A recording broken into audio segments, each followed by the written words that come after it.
Jamanatigi koro Donald Trump ya ka shiriyaw din tenendun kiritige keneka ka keni jalakili kan ye min bina kan ka foka togo yeli ndo yuruku ko dowla jalakili min bina kan ni do farali ye aka ko yangan kan ka ta soro yiriwali siraw kun kan min tara ka nyashi ani mawerew ma. The poll numbers are terrible. You show what happened today. The New York Times and CBS came out with a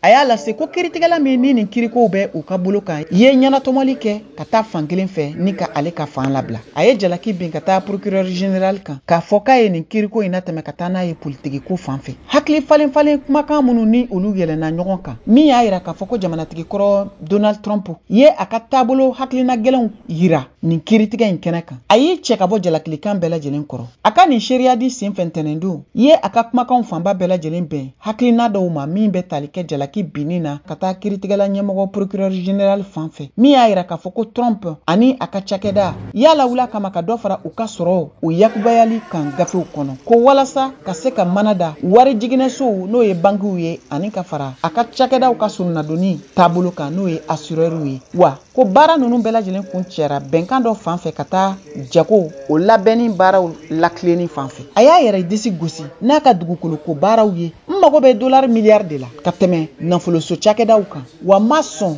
jalakilikanw ma minnu bɛɛ lajɛlen tara ka ɲɛsin ka baara la yakubayali ma k'a fɔ ko n ye mana da wari jiginɛsow la n'o ye bankiw ye ani ka fara assureurw kan ni jalakilikan minnu dalen don namarakow kan ma bɔ ni hakilina sira ɲumanw ye min dɔ bɛ se ka da ni kaso fɔli ye n'o bɛ ɲɛsin kirikow kun kan ka taa Trump fanfɛ nka a jalakilikanw n'o bɛ tali kɛ namarakumaw kan sɔrɔ nasiraw fɛ n'o de bɛ ko in bɛɛ lajɛlen camancɛ la k'a fɔ k'a sigira sen kan nin y'a san caman ye o y'a to ɲiningali caman ka kɛ ka ɲɛsin jamanatigi kɔrɔ Donald Trump a ka baaraw taabolo ma waati natɔw kɔnɔ i n'a fɔ a yɛrɛ tɔgɔla yɔrɔba min bɛ yen n'o bɛ wele ko Trump Tower ani ka fara a ka cakɛda wɛrɛw kan min bɛɛ lajɛlen bɛ tali kɛ a ka sɔrɔ yakubayali fanfɛ angorɔn a ko i bɛ se ka bin ne kan i n'a fɔ a ka di ye cogo min na nka ɲiningali ninnu jaabi. He hurled insults, but we expected that.